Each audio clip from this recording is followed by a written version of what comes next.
आपणा सर्वांना नमस्कार. मी रुद्रशेखर जोशी केसरीनंदन आध्यात्मिक यूट्यूब चॅनलमध्ये आपल्या सर्वांचे स्वागत आहे. आज आपण ह्या व्हिडिओ जाणून घेऊया संत श्रेष्ठ श्री तुकाराम महाराजांनी रचलेल्या एका अभंगाचा अर्थ. संत श्रेष्ठ श्री तुकाराम महाराजांनी एक दोन नव्हे हजारो अभंग रचले. त्यात सांसारिक व आध्यात्मिक क्षेत्रातील अनेक गोष्टींवर विचारांवरती सखोल वर्णन आहे. भगवंताची भक्ती कशी करावी, ती करीत असताना आचरण कसे असावे, संतांचे ऋषीमुनींचे श्रेष्ठत्व, देवाचे श्रेष्ठत्व अशा अनेक विषयांवरती अभंग रचना केली आहे.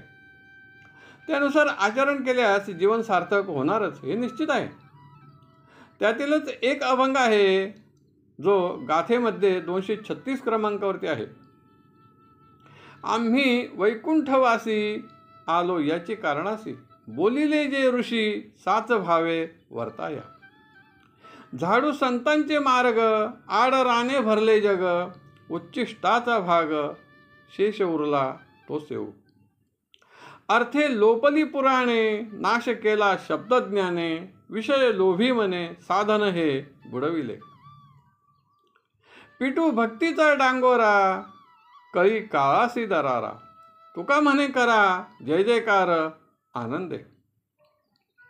सांसारिक जीवनातील कार्य असो की आध्यात्मिक क्षेत्रातील कार्य असो, ते करण्यासाठी जेव्हा आपण एखाद्या व्यक्तीकडे, संस्थेकडे, कार्यालयात जातो, तेथे सर्वात प्रथम आपण त्या व्यक्तीस आदराने नमस्कार करून आपली ओळख करून देतो. नाव काय आहे, कशासाठी आलोय, कुठून आलोय, ही प्राथमिक ओळख करून दिल्यानंतरच त्या व्यक्तीचा आपल्यावरती विश्वास बसतो व तो आपणास जे कार्य असेल ते करण्यास सांगतो. अगदी त्याचप्रमाणे संत श्रेष्ठ श्री तुकाराम महाराज आपली ओळख करून देत आहेत. आम्ही वैकुंठवासी आलो याची कारणासी. जे श्रेष्ठ भक्त असतात ते वैकुंठात राहतात. पण सृष्टी ज्या ज्या वेळी अनाचार अत्याचार वाढतो, अज्ञानी वाढतात, त्याच वेळी भगवंतच अशा श्रेष्ठ भक्तांना विशिष्ट कार्य करण्यासाठी पृथ्वीवर अवतार घेण्यास सांगतात. तेच महाराज सांगत आहेत, आम्ही वैकुंठवासी या शब्दात कोणत्या कारणासाठी, कोणते कार्य करण्यासाठी आला आहे हे पुढील ओळीत सांगितलेले आहे. बोलिले जे ऋषी साच भावे वर्ताया. पूर्वी ज्या ऋषीमुनींनी, साधू संतांनी, श्रेष्ठ भक्तांनी जे नियम सांगितले आहेत, वर्णन केले आहेत, तेच पुन्हा सांगण्यासाठी आलोय. हे त्यांचे विशिष्ट कार्य आहे.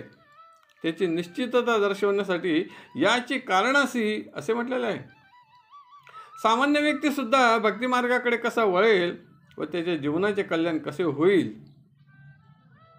भगवंताची भक्ती कशी करायची, त्यात प्रगती कशी करायची, अशा एक दोन नव्हे हजारो प्रश्नांची उत्तरे देऊन त्यांचे शंका निरसन त्यांनी त्यांच्या ग्रंथात केलेले आहे.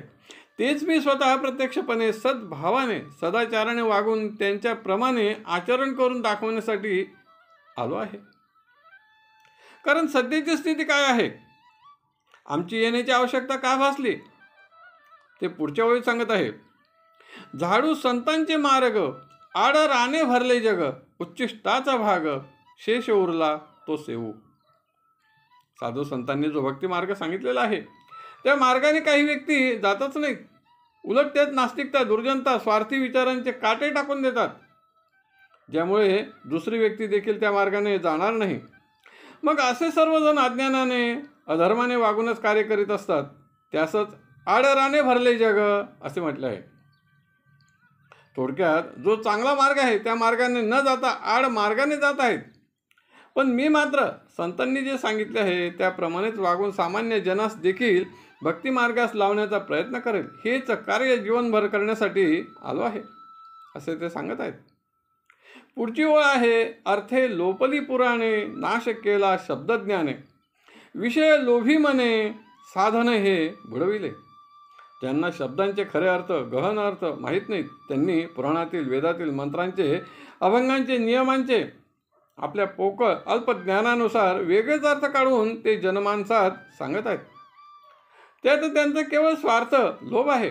अशा पोकळ अल्पज्ञान असणाऱ्या व्यक्तींनीच वेद, पुराणे, धर्मग्रंथ ही भक्तीची साधने किंवा पारमार्थिक साधने नष्ट केली आहेत किंवा करीत आहेत. अशा सर्व व्यक्तींचा उल्लेख विषय लोभी मने या शब्दामध्ये केलेला आहे. पण आता मी काय करणार आहे हे पुढच्या वेळी सांगितलेले आहे. पिटू भक्तीचा डांगोरा, कळी काळासी दरारा. एखादे सत्य जनमानसात छाती ठोकपणे सांगणे म्हणजेच डांगोरा पिटणे असे त्यास म्हटले जाते. भगवंत आहे हे सत्य आहे, बाकी सारे असत्य आहे हेच मी सर्वांना सांगणार आहे. ज्यामुळे सर्व भक्त जनसामान्य ह्या मार्गावरती भक्ती मार्गावर मार्गक्रमण करू लागले म्हणजे काळास सुद्धा भय वाटेल. दुष्ट दुर्जन नास्तिकांना देखील भय वाटेल व ते वाटावे म्हणून सुरुवात करूया असे म्हणत ते सांगत आहेत. तुका म्हणे करा जय जयकार आनंदे. भगवंताच्या नामाचा जय जयकार करा, तोही कसा तर अगदी आनंदाने. ज्यामुळे तुमच्या जीवनात भगवंताची भक्ती करण्याची सुरुवात होईल, पुढे ती वृद्धिंगत होईल. त्यानंतर तुमचे जीवनच भक्तिमय आनंदमय होऊन जाईल. तुमचे आत्मकल्याण होईल, जीवनाचे सार्थक होईल. हेच संत श्रेष्ठ श्री तुकाराम महाराजांना या अभंगातून सांगायचे आहे. अभंगातील एक एक शब्दाचा अर्थ गहन आहे. तो परिपूर्ण सांगण्या इतपत माझ्यात ज्ञान नाही, पण माझ्या अल्पमतीने मी ते सांगण्याचा प्रयत्न केला आहे. आपणास आवडला असेल तर जरूर लाईक करा, शेअर करा आणि व्हिडिओच्या खाली असलेल्या सबस्क्राईब शब्दावर जरूर क्लिक करा. धन्यवाद. नमस्कार. जय केसरी नंदन.